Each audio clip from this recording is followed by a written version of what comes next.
உங்கள் சிந்தையில் சில போராட்டங்கள் சிந்தையில் இருக்கும்.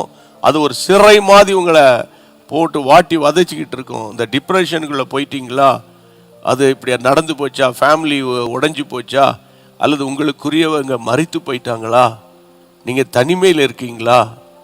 சகோதரிகளை உங்களுக்கு சொல்கிறேன், உங்கள் சிந்தையை கர்த்தர் பலப்படுத்துவார்.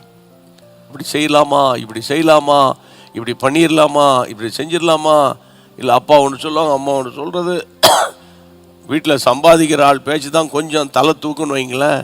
அவங்க ஒன்று சொல்கிறது, உங்களுக்கெல்லாம் என்ன தெரியும், நான் சொல்கிறத செய்யுங்க அப்படின்னு இன்னொருத்தர் குறுக்கிடுறது. ஆளாளுக்கு தங்களுடைய எண்ணங்களை பிரதிபலிப்பாங்க. மனுஷனுடைய இருதயத்தின் எண்ணங்கள் என்னென்னலாம் என்ன வருது, என்னென்னலாம் என்ன வருது. பிள்ளைகளை எனக்குன்னு ஒரு வரம்பு இருக்குது, இல்லை எனக்குன்னு ஒரு ஒரு ஒரு ஒரு நிலைப்பாடு இருக்குது, என் ஃபேமிலிக்குன்னு ஒரு நிலைப்பாடு இருக்குது.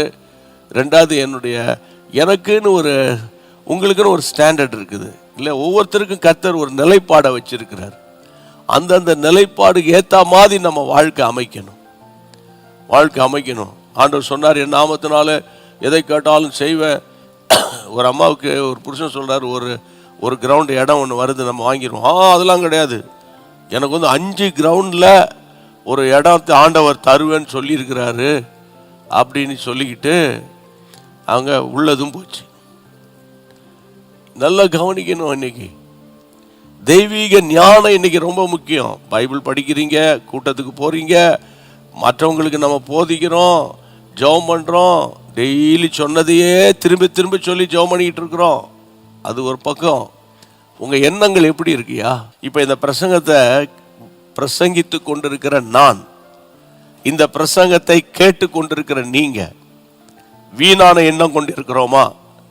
அப்போ சிலந்து பூச்சி வீடு எத்தனை வருஷம் இருக்கும், எத்தனை காலம் இருக்கும்?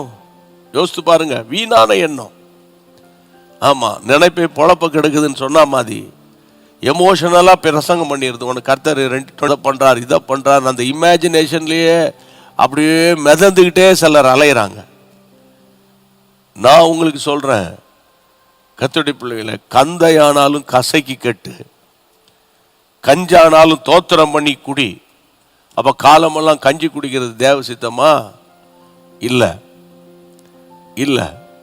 படிப்படியாக கர்த்தர் உயர்த்தி ஒரு கட்டம் வரும்போது, ஒரு உயர்ந்த ஸ்தானத்துக்கு வரும்போது உங்கள் புத்தி மாறாது, என் புத்தி மாறாது. இந்த திடீர்னு பணக்காரன் ஆகிறான் பார்த்தீங்களா, அவனுக்கு புத்தி தான் ஒரு நிலை வரப்படாது. அப்போ அந்த வீணான எண்ணம்,